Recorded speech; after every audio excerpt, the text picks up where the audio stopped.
জামালপুরের মাদারগঞ্জে মিথ্যা মামলায় সদ্য কারাদণ্ডপ্রাপ্ত উপজেলা চেয়ারম্যানের মুক্তির দাবিতে হরতাল করেছে তার সমর্থক ও স্থানীয়রা। জামালপুর জেলা প্রতিনিধি রফিকুল ইসলাম জানান, মঙ্গলবার সকাল থেকে উপজেলার বিভিন্ন স্থানে বিচ্ছিন্নভাবে সড়কে নেমে আন্দোলন করেন তারা। এ সময় সকল দোকানপাট, সড়কের যান চলাচল বন্ধ করে দেওয়া হয়।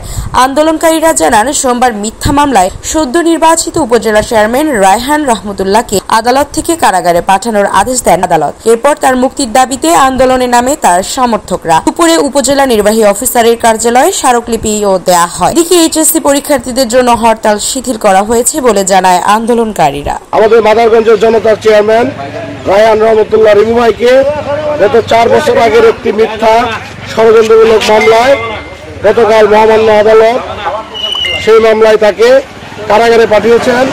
আমরা মাদারগঞ্জবাসী মর্মাহত, আমরা এর তীব্র প্রতিবাদ জানাচ্ছি, নিন্দা জানাচ্ছি। আমরা আপনাদের মাধ্যমে আমাদের দেশের মাননীয় প্রধানমন্ত্রী দেশনাথের কাছে সহযোগিতা যাচ্ছে, কারণ আমাদের জনতার চেয়ারম্যানের বিপক্ষে কঠিন ষড়যন্ত্র চলমান।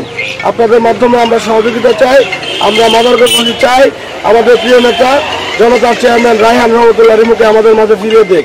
তার মুক্তির জন্য আজকে মাদারগঞ্জে সকাল সন্ধ্যা হরতাল হবে। হরতালের মধ্য দিয়ে আমরা আজকে 10:30 থেকে 11টার মধ্যে মাদারগঞ্জ উপজেলা নির্বাহী কর্মকর্তা বরাবর একটি স্মারকলিপি প্রেরণ করব। এরপর বিকালে একটি প্রতিবাদ এবং বিক্ষোভ মিছিল হবে। সেই বিক্ষোভ মিছিলে মাদারগঞ্জবাসী স্বতঃস্ফূর্তভাবে অংশগ্রহণ করবে। আজকে সকালে হরতাল চলমান। মাদারগঞ্জের সর্বস্তরের ব্যবসায়ী ভাই বন্ধুরা যারা আমাদের হরতালে ডাকে সাড়া দিয়ে তাদের ব্যবসা প্রতিষ্ঠান বন্ধ রেখেছেন, তাদের প্রতি আমরা কৃতজ্ঞতা জানাচ্ছি।